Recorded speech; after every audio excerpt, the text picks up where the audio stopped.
Olá a todos, sejam muito bem-vindos de volta à saga Conhecimentos para Experimentos. Eu sou o Matheus, monitor de Física Experimental de vocês, e a aula de hoje é sobre calculadoras. Calculadoras científicas, no caso, né? A gente vai aprender um pouco sobre os botões mágicos da calculadora. Sim, eu não estou falando só dos botões de 1 a 9 e multiplicação, soma, divisão, subtração. Só isso, né? Só isso. Eu não tô falando desses, eu tô falando dos outros botões ali. O que é um shift, um alpha, um mode, um log, etc. Assim por diante, ok? Então, vamos lá. Primeiramente, esse tutorial, ele é uma calculadora... Bem, eu uso uma calculadora que, pelo que eu vejo, é uma calculadora bem comum. É um modelo de calculadora bem comum. Ele é baseado, se eu não me engano, no modelo de Casio 82, 82MS, se eu lembro de cabeça. Mas é um modelo que eu vejo muitos alunos terem. Então, eu vou me basear nela e vou tentar ensinar assim. Talvez o seu calculador seja um pouco mais caro, ou então seja de modelo diferente, você pegou uma promoção, não sei. Mas, se for diferente, eu peço que você dê uma olhada no manual da sua própria calculadora. E, em caso de dúvidas, você pode ir até a monitoria que a gente vai tentar resolver isso juntos, ok? Então, vamos lá. A primeira coisa que eu quero que a gente aprenda na calculadora é o seguinte: Mode. O que é esse botãozinho aqui? O Mode. Então, vamos começar aprendendo, definindo o que é ele, né? O Mode basicamente é um botão de configuração da calculadora. Ele muda diversas funções da calculadora. Como aqui já está no PDF, né?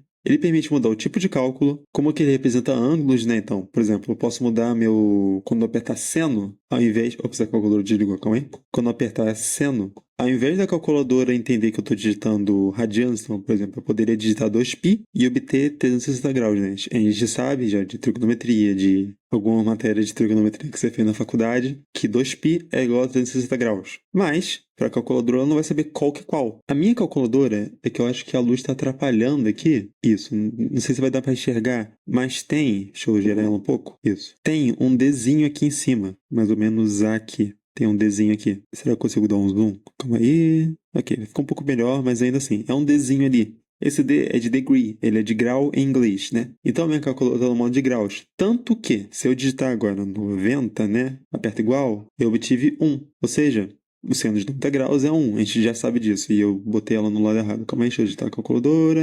Pronto, está na posição melhor. Ok, então essa seria uma das funções, né? Você pode alterar esses valores. Mas eu estou me adiantando. Vamos primeiro clicar em Mode e ver o que a gente tem. Mode, pronto. Primeiro a gente apresenta essas três opções: Comp, SD e RG.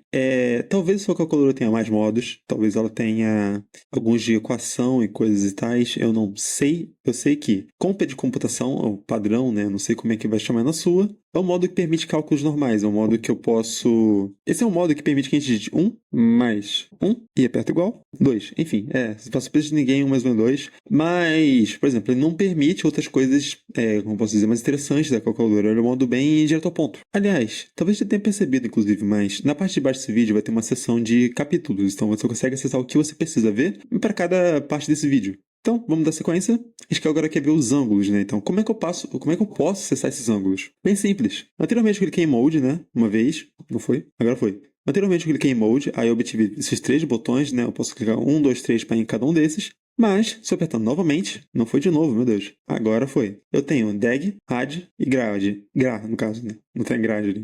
Mas o que esses são? São os módulos de ângulo. Então, a gente tem o degree, de grau, radiano, de radiano, e grado. Grado é uma medida um pouco estranha, eu acho que vocês nunca devem ter ouvido falar. Eu certamente não tinha ouvido falar, eu não vejo muito motivo para usar. Mas é basicamente a mesma coisa que grau, é só um pouquinho diferente. Mas é diferente. Tá, então, seguindo esse intuito, né? Se eu quero chegar na parte de notações, né? Notações numéricas que eu posso utilizar, eu posso clicar somente só mais uma... Basta eu clicar mais uma vez. Então, eu venho aqui no meu dedinho, clico em Mode, pronto. Fix, Si e Norm. Fix é uma notação fixa. Então vai aparecer aqui, né? Fix 0 até 9. Então, por exemplo, eu posso botar 0. Vamos botar 0. Agora, se eu digitar um valor com vírgula... e note um detalhe bem interessante. É que novamente vai estar um pouco difícil de enxergar. Deixa eu dar um zoom aqui. Dá um pouquinho...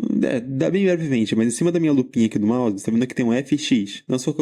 Quando você fazer isso na sua calculadora, fica mais claro de ver. Novamente, eu tô fazendo um setup um pouco de gambiarra para poder fazer esse vídeo, mas enfim. O fix aqui, ele tá anotando para mim que eu tô no modo de notação fixa. Eu tô limitado, para assim dizer, né, no número de casas após a vírgula. Então, só para dar sequência, eu disse anteriormente que eu quero 0 casas após a vírgula. Então, se eu digitar aqui 2.4, eu apertar igual, ele me devolve 2. Se eu digitar 2.6, por exemplo, né? Então, vamos lá. 2.6. Aperta igual, 3. Então ele está arredondando, né? Está arredondando certinho, pelo menos, né? Ok, mas vamos supor que eu não queira um número fixo de casas após a vírgula. Eu queira um valor em notação científica. Então, novamente, vou aqui em mode. Eu falei em 3 notações diferentes. Tudo bem.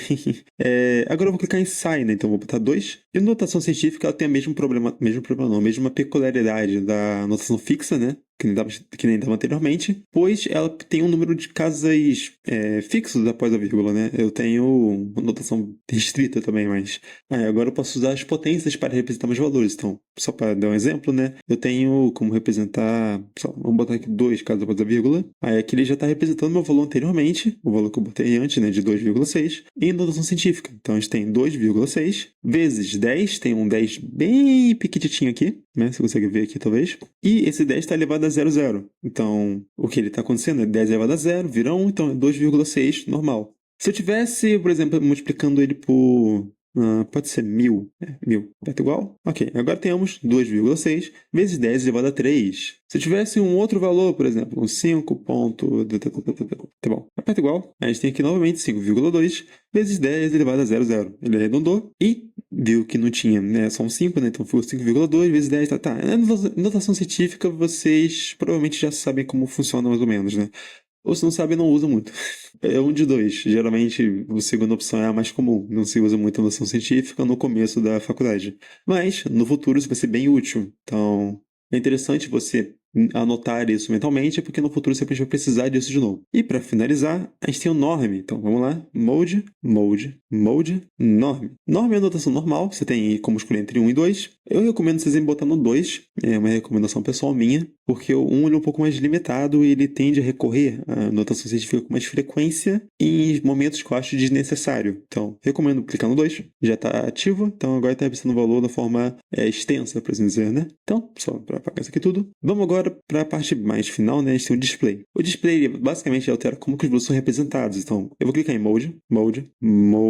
Agora foi. Mode de novo, mais uma vez. A gente tem aqui o DISP. Vou clicar em 1. E aqui a gente tem algumas opções. ABC, DC, isso não faz sentido nenhum, eu sei, mas isso daqui é uma forma de notação de frações. Então você tem uma forma que é menos comum, a gente não usa tanto, mas seria de colocar as coisas mais explícita. Eu esqueci a palavra exata para isso agora, que sacanagem. Mas na forma de você colocar as coisas um pouco mais explícitas, colocar um multiplicador do lado de fora e botar a fração do lado direito, né? Ou então você tem como botar na forma que a gente geralmente coloca, né? Que é o valor inteiro em cima, um valor inteiro embaixo. Pronto, e acabou. Eu recomendo então você botar em 2, né? Vou clicar aqui em 2. Beleza, não mudou nada. Não vamos ver o que isso altera nesse instante, vai ser daqui a pouquinho. Mas novamente quero botar para o display. Então, Mode, aperto 1. Eu vou agora clicar, tá vendo? Tem umas setinhas aqui, né? Esse replay aqui no meu. Talvez seja um pouco diferente, talvez seja um pouco mais setinhas mesmo. Eu já vi alguns modelos que são realmente setas. No meu é esse negócio estranho que eu não sei o que é. Mas enfim, clico aqui para direita. Aí você tem aqui dot and comma. Dot é ponto, né, em inglês. Comma é a vírgula. Então, o que isso é? Quando você digita um valor, por exemplo, 2.5 na minha calculadora, se você digitar aqui 2, depois ponto e ponto 5, o que acontece ele vai aqui na parte de cima, ele geralmente representa com um ponto mesmo. Só que, bem, isso no Brasil, a gente usa vírgula, não ponto. Então, o que eu fiz na minha calculadora muito tempo atrás, eu cliquei nesse 2 aqui. Tanto que os valores que você viram durante o vídeo tem vírgula, não tem ponto. Então, eu recomendo também fazer isso, né? Eu venho aqui no Mode Display, setinha para a direita e aperto 2. E agora minha calculadora está com um vírgula. Então, tá que eu digito novamente, né? 5.2. Fiz para isso para sacanear vocês. Aperto igual. 5,2 ali, né? Como eu esperava no português brasileiro. Ok, então temos essas partes todas interessantes aí que configura sua calculadora. Mas, só para finalizar, né? Eu vou novamente colocar minha calculadora no modo comp. Eu não lembro se eu fiz isso. Comp. E agora a gente vai para a computação mesmo. A gente vai ver algumas coisas de matemática. Então vamos lá. A matemática do dia a dia, como eu coloquei aqui. A gente vai aprender. Eu quero mostrar para vocês, e vocês talvez já saibam essa parte, então vocês podem pular. Mas eu quero mostrar para vocês como é que você pode levar um valor a uma potência qualquer, usar o número de Euler, elevar o número de Euler a alguma potência, escrever o π e representar as coisas como uma fração. Então, vamos lá. Começando com elevar o valor a alguma potência qualquer, né? Posso digitar aqui, por exemplo, 5, e eu quero elevar 5 à quinta potência. Bem, olhando rápido aqui na minha calculadora, né? Eu tenho esse x ao quadrado que você está vendo aqui, né? Não é exatamente útil para mim nesse instante. Não quero levar o valor ao quadrado, eu quero 5 elevado à quinta, né? E eu também tenho, se você tiver um olhar bem atento aqui em cima na minha calculadora, x elevado à terceira, x elevado ao cubo, né? Então, eu tenho, bem, duas opções aqui, nenhuma é que eu quero. Mas, felizmente, a gente tem um chapéuzinho aqui. Então, eu posso clicar nesse chapéu e eu posso ver que vai aparecer um chapéu de fato, né? Clico aqui, vai aparecer um chapéuzinho aqui em cima, o dedo escondeu, apareceu um chapéu ali em cima. E agora eu posso clicar no 5. Então, 5 vezes elevado a 5, eu posso botar para calcular isso, perto igual, 3.125 é o resultado que a gente obteve. Então, essa seria a nossa forma de levar um valor potencial qualquer. Ah, mas eu não quero levar a quinta potência, eu quero levar 5, eu quero a raiz de 5, né? Eu quero 5, a quinta raiz. Falei certo? Só maneira que eu tenha falado. Então, o que eu posso fazer? É bem simples. Você tem duas opções, na verdade, né? A gente pode ou elevar a 1 sobre 5, né? Porque você talvez tenha visto em matemática que quando você tem uma raiz, né? Quando eu tenho, por exemplo, uma raiz quadrada, o que nada mais nada menos que eu tenho é 5, nesse caso, né? Eu teria um 5 elevado a meia. Ou então um 2 elevado a meia, 3 elevado a meia. Isso seria a raiz quadrada de cada um desses valores. Elevar ele a 1 sobre o valor que você está querendo. Como eu quero a quinta raiz, né? Então eu poderia fazer 5 elevado a... Aí eu vou ter que abrir um parênteses. Então eu clico aqui no parênteses. 1, clico em divisão, clico no 5, eu fecho o parênteses e aperto o igual para obter o valor que eu quero. 1,379, tá, e assim por diante. Então seria o meu valor de raiz. Mas você também tem outra opção, como você pode ter visto aqui, em cima dessa setinha para cima, tem um negocinho aqui escondido. Para você acessar esses valores, esse e qualquer outro desses aqui, né, esses negocinhos que estão em cima, essas surpresinhas, vamos dizer assim, você vai fazer o seguinte, você vai apertar, então, normalmente vou digitar, não vou digitar não, vou dar uma limpada aqui na calculadora, apertei em AC para limpar, eu clico em Shift, não tá dando para ver, deixa eu ver se eu consigo mostrar, não vou conseguir, né? Ok, tô tentando mostrar aqui, mas quando você clica no Shift, tem um Szinho que aparece aqui no canto superior esquerdo da tela. Na sua calculadora fica um pouco mais claro de ver isso. Na minha tá um pouco ruim porque eu tô com uma luz em cima para poder mostrar o vídeo, porque eu tô num lugar escuro. Mas ok, ficaria assim. Deixa eu sair do zoom, vamos voltar à posição normal. Agora que eu tô com o Shift, por assim dizer, engatado, eu posso agora digitar não, posso clicar agora naquela setinha para cima, e agora a gente tem uma raiz de X, né? Então você poderia usar assim também. Eu já fiz, né? Ops, deixa eu limpar aqui de novo. Não foi, calma aí. Como eu já fiz anteriormente, então vou pegar, deu 1, alguma coisa lá, esqueci qual é o valor. Vamos agora pro número de Euler. Então, você tem algumas opções chegando nesse valor. Tá vendo aqui no canto direito da tela? Deixa eu até dar um zoom aqui. Tá vendo que tem aqui ln, e elevado a um x, e solto, né? Um e isolado. Um tá um botão bem grande, né? Outro tá com um cantinho aqui, tá escondido aqui em cima, que nem antes. E outro tá em vermelho. Vamos ver o que isso significa. Bem, no caso, vamos ver aqui, né? Você tá vendo aqui aqui na esquerda, a gente tem o Shift, a gente tem Alpha. Um tá branco, outro tá vermelho. Basicamente, se eu apertar, então, só solto, né? Se eu apertar só o LN aqui normal, ele novamente ativa o LN de fato. Então, por exemplo, posso botar aqui o LN de 10 e ver que esse valor vai ser 2, alguma coisa. Beleza? Vou limpar esse cara, não quero ele aqui, bora. Mas eu quero, por exemplo, eu quero levar meu E elevado a 10. Não quero pegar o logaritmo neperiano de 10. Então, eu vou apertar Shift, eu vou vir aqui no LN, vou apertar ele. E você vai ver que a gente tem um E isolado, né? Um E normal. O que esse E é? É o número de Euler. E se eu digitar algum valor do lado dele, 10, E10 é que a calculadora vai calcular o número de Euler elevado a 10. Então, eu não preciso clicar nesse chapéuzinho aqui, eu posso digitar isso direto. Então, vamos lá, igual. E aqui a gente tem o 22.026,46. Nossa, eu quase não sei esse valor, hein? 4.000 alguma coisa. Até aí tudo bem, nada demais. Mas vamos supor que eu só queira o valor do E normal. Você poderia, no caso, né, fazer o que eu fiz agora, só que eu poderia digitar, vamos lá, Shift, LN, e eu posso botar aqui 1, não 4, calma aí, 1, aperta igual, 2,7, assim por diante, tá? É um valor que você já conhece, mas eu também posso fazer uma coisa um pouco mais requintada, vamos colocar assim, né? Eu posso clicar em alfa, eu posso clicar em LN, e você está vendo que apareceu esse E um pouco mais chique. Esse é o valor do Euler, né? Ele é o E elevado a 1, no caso, né? Que a gente fez agora. Mas aí se eu apertar igual, vai ter o mesmo valor de antes. É a mesma coisa. Você tem diversas formas de fazer a mesma coisa numa calculadora. E diversas formas de fazer a mesma coisa em várias áreas de qualquer lugar, em qualquer área, na verdade, né? Essa, novamente, é só uma representação de você fazer isso, né? Você pode fazer isso de mais de uma forma. Ok, então, feito isso, vamos aprender um pouquinho sobre... Vamos ver como é que a gente usa o número π. E aproveitar como é que vê para levar um valor a alguma potência, né? Tipo assim, anteriormente eu mostrei a notação científica, né? Eu mostrei que a gente poderia ter, sei lá, 2,5 vezes 10 à terceira, né? Vezes 10 ao cubo.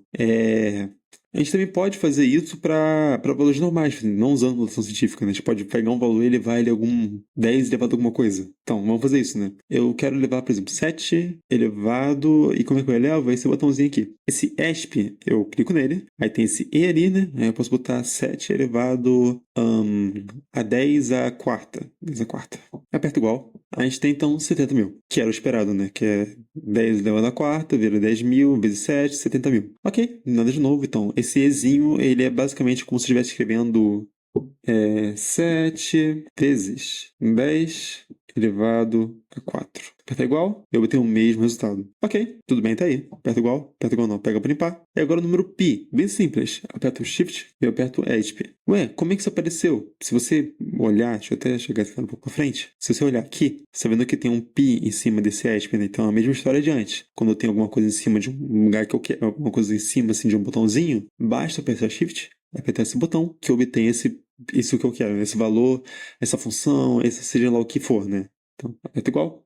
Temos pi 3,14 e alguma coisa assim por diante. Ok, pode pagar esse cara. E para finalizar, eu quero mostrar pra vocês como é que eu represento valores em fração, né? Valores em forma de fração. Vamos tentar representar, por exemplo, vamos tentar ver o resultado de 9 dividido por 27. 9 dividido por 27, aperto igual, deu uma divisão periódica, 0,33333, assim por diante, tudo bem até aí. Mas, se eu quiser ver isso como fosse uma fração, vamos ver, né? Então, como é que eu vejo isso em forma de fração, né? Me lembro que eu travou um pouco. Bem simples. Tá vendo que aqui no canto superior esquerdo a gente tem aquele ABC, ou então DC, que nem a gente viu anteriormente quando estava mexendo no modo ainda. Se eu clicar nesse botão, ele vai mostrar aqui esse negócio esquisito que era para ser como se fosse uma fração mesmo, 3. Dependendo do modelo de calculadora, ele mostra isso como se fosse uma fração realmente bonitinha. Já que a minha é um pouco forrequinha, ela não faz isso direito, mas isso já ajuda bastante. Você tem um terço ali, uma forma bem mais compacta de representar esse resultado de 0,3333. E uma nota bem importante que eu botei aqui, meio escondida, né? Nem sempre teremos uma fração, né? Nem tudo pode ser uma fração. Então, por exemplo, se eu digitar pi, que nem a gente fez anteriormente, posso apertar igual. Se eu quiser representar isso como fração, eu posso clicar nesse botão e não vai acontecer nada. Nada. Então, nem sempre teremos uma fração para representar algum valor, né? A calculadora, quando tiver uma fração, ela vai poder, né? Você pode clicar nesse botão, você vai obter um resultado, mas vai ter casos que não vai. Então, é isso. Agora, vamos para as coisas mais interessantes, na minha opinião, né? A gente tem a memória. Primeiramente, a parte de memória que eu acho bem interessante. É uma parte que eu uso bastante, na verdade, né? Por isso que eu tenho um certo carinho com ela. E para acessar é bem simples, né? Eu vou clicar, então, no Shift, esse botãozinho aqui, né? O famoso Shift. RCL, que é esse cara daqui, que está um pouco apagado no meu. E depois eu vou clicar em qualquer uma das letras vermelhas. Mas o que são essas letras vermelhas? Bem, sabendo aqui que tem um A, B, C, D, E, F até o F, né? E depois também tem um X, Y aqui embaixo, mas isso aqui não importa muito. Esses caras aqui de cima, né? Esse A até o F, são memória. São memória da calculadora. Então, por exemplo, eu posso clicar com esse pi que eu tenho agora, né? Eu posso fazer Shift, RCL. Então, clico aqui em RCL. E agora eu boto, por exemplo, no A. Então, agora eu tenho para mim que o pi tá em A. Então, tanto que eu se limpar a calculadora. Se eu vim aqui tentar inserir esse valor de A, né? E como é que eu insiro? É bem simples, né? Para usar o valor salvo, devemos fazer alfa e depois letra vermelha. Então, vamos lá. Alfa e a letra vermelha que eu usei, né? Que foi o A. Agora eu posso apertar igual e eu tenho pi. Tanto que se eu pegar esse valor, dividir ele por pi e eu aperto igual, eu vou ter 1. Ok. Tudo certo até aí, nada demais. Então, essa seria a técnica de usar a memória. Se você quiser, né, você pode preencher essa linha toda por alguma coisa. Não sei o que eu iria preencher nesse instante, mas fica aí de exemplo. Vamos agora para a parte relacionada ainda à FISESP, estatística. Você pode fazer algumas funções de estatística na sua calculadora. Por exemplo, a gente pode calcular a média, o desvio padrão e o desvio plano da média, né? São o que eu acho mais relevante. Então, vamos tentar inserir primeiro, né?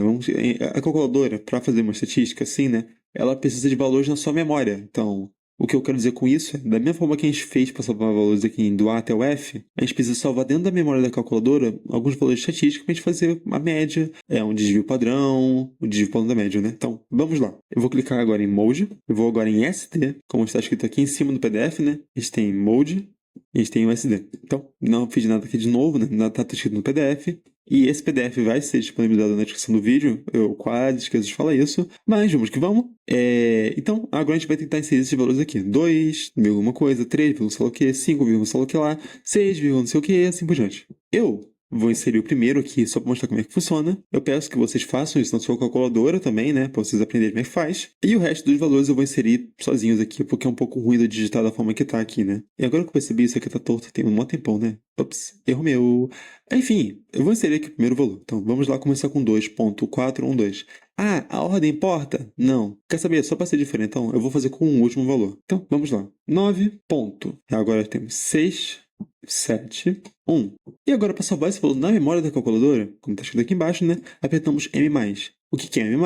Esse valorzinho em cima do off, né? A gente pode vir aqui, aperto ele. E agora apareceu ali um n igual a 1. O que isso está me dizendo é que na memória da calculadora eu tenho um único valor salvo. Então, eu vou inserir os outros 5 valores que me restam agora. Um instante, já volto. Estamos de volta e eu inseri todos os valores já. Uou, magia, né? Enfim. Vamos tentar calcular agora a média, o desvio padrão e o seu desvio padrão da média. Primeiramente, né, vamos querer calcular a média. E para fazer isso, eu aperto Shift, em seguida aperto o botão 2 e depois aperto um símbolozinho OPC, né, um X barra. E assim a gente obtém uma média. Então, vamos fazer isso. Shift, ignora o barulho de fundo, por favor, tá tendo praticamente uma festa de crianças em algum lugar aqui. Mas enfim, apertei o Shift. Agora eu vou apertar o 2 e apareceu esse menu estranho que eu nunca vi anteriormente. Mas eu sei que eu preciso do X barra. E novamente, né? O X barra é uma das notações para a média. A gente tem, que é bem comum em Fizesp, né? Deixa eu até desenhar aqui. A gente tem uma notação bem comum em Fizesp, que é da tum-tum. Eita, ficou um pouco feio, mas X, tum-tum. Tem como alterar isso? Não tem como, aparentemente.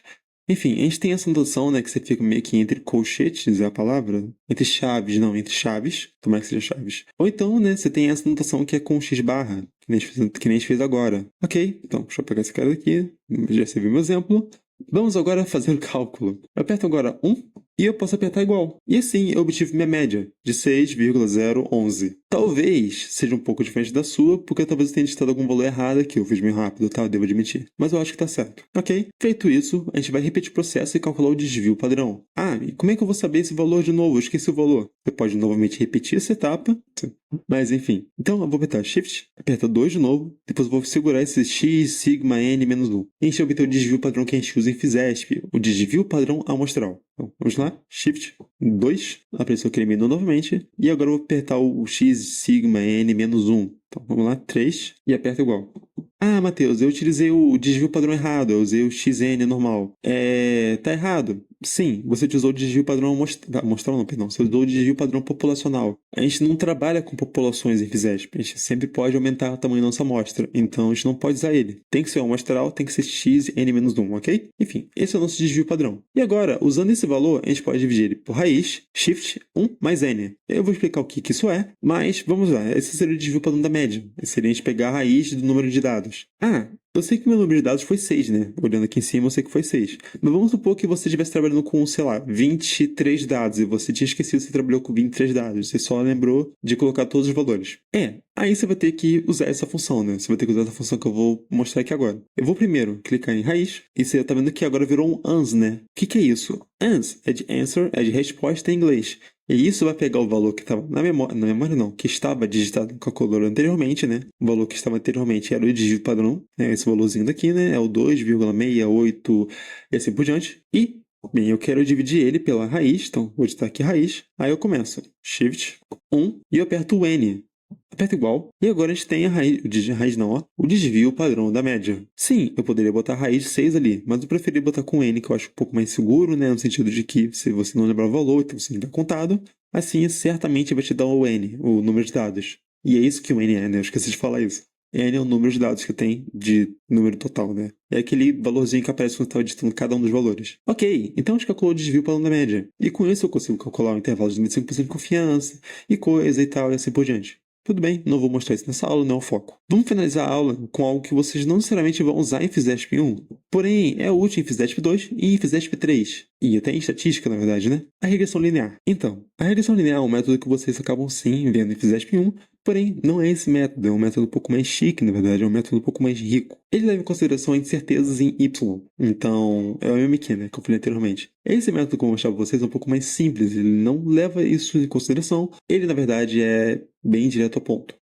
Então, você vai fazer o quê? Você vai inserir um valor qualquer de x, você vai inserir um valor qualquer de y, e a partir disso a gente vai poder obter, né, um coeficiente angular, um coeficiente linear, obter uma equação da reta. Ou então não, você pode usar uma equação diferente, quer dizer, né? Você pode usar uma regressão, por exemplo, aperto 3 aqui, uma linear, uma logarítmica, uma exponencial. Temos também a antipotência, a inversa, quadrática e assim por diante. Tem opções para você escolher aqui, né? Então, você pode, de fato, né, usar essas outras, mas geralmente a gente vai linearizar as nossas funções e a gente vai obter os coeficientes angulares das funções linearizadas. E isso vale para todos os outros FISESPs. Né? Então, eu vou manter essa ideia de linearidade. Então, vou clicar aqui em 1, estou no modo de regressão linear, e a partir disso eu posso começar a botar valores de coordenadas. Por exemplo, vamos botar aqui um 2 de x, né? E eu quero agora o meu y. Qual que vai ser meu y? Pode ser 4. E para inserir esse y, é bem simples, eu vou clicar na vírgula.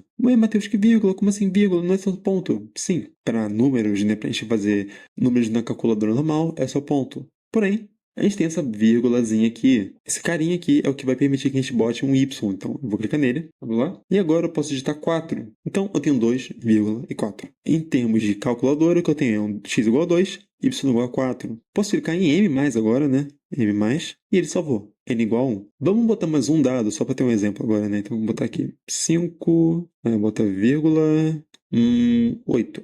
Eu aperto agora M+, pronto. N igual a 2, e agora a gente pode obter informações desses dados. Então, eu vou apertar Shift, e você agora pode utilizar também o Shift 1 ou o Shift 2. Tem informação nos dois, eu recomendo você fique mexendo tá torto, né? Tem informação nos dois, né? Você tem tanto informação no S de sum e no S var. O meu interesse é o que está no S var, é porque são informações um pouco mais ricas, né? Vamos colocar assim. Então, eu vou lá, S var. A gente tem aqui, né? O X médio, o desvio padrão de X, o desvio padrão amostral de X. Se eu apertar aqui para a direita, repete o processo, né?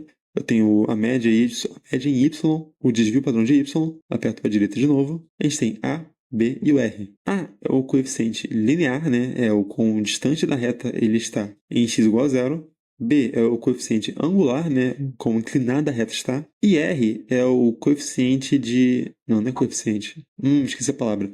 Mas basicamente te diz o quão linear seus dados são. É uma matemáticazinha para verificar se seus dados realmente estão, por assim dizer, encaixando na sua reta ou não. Basicamente é isso, né? É uma expressão um pouco aproximada demais, mas vai ter que servir. Que eu esqueci a palavra exata. Ok. O meu interesse, na verdade, é o coeficiente angular. Eu quero ver o quão inclinada essa reta é. Então, vou apertar 2. Vou apertar igual. Então, vamos lá. A gente tem 1,3333 e, vou aproveitar para mostrar, a gente pode representar isso como uma fração. Vou apertar aqui em fração. 4/3. Ok. Então, a gente tem aqui o nosso coeficiente linear. O coeficiente angular. Vamos supor não. Agora eu quero obter meu coeficiente angular. Coeficiente linear. Eu estou confundindo, olha. Eu vou apertar então Shift, eu repito o processo, né? Aperto 2, apertei o botão errado, mas isso daqui é algo interessante também, é o RAM, de random, né? Ele vai gerar um valor aleatório, tanto que se eu ficar apertando igual aqui, ele vai me dar valores diferentes toda hora. Enfim, é um easter eggzinho, mas não era o foco da aula de hoje. Eu vou apertar Shift, apertar 2, eu vou ir para a direita de novo, né? Várias vezes. Cheguei no A, vou apertar então aqui 1, aperto igual, e esse, mesmo valor. Ok, isso não foi combinado. Mas enfim, deu o mesmo valor para os dois. Coincidência enorme, deu 4/3 nos dois casos, mas fazer o quê? Tudo bem até aí. E esse é o vídeo, eu espero que eu aprenda um pouco. Essa parte de regressão linear em específico, vocês não devem usar nas provas. Isso é algo que eu quero mostrar só como fosse uma curiosidade, né? Que, de fato, não é algo muito aplicado em FISESP 1, mas em FISESP 2 e 3 é. E em outras matérias também vai ser. Enfim, é isso. Eu espero que tenha dado para aprender alguma coisa. Eu vou deixar o PDF que eu estou usando aqui em anexo, o t.pdf, que eu não dei nome direito para ele. Bem, até a próxima. Tchau, tchau.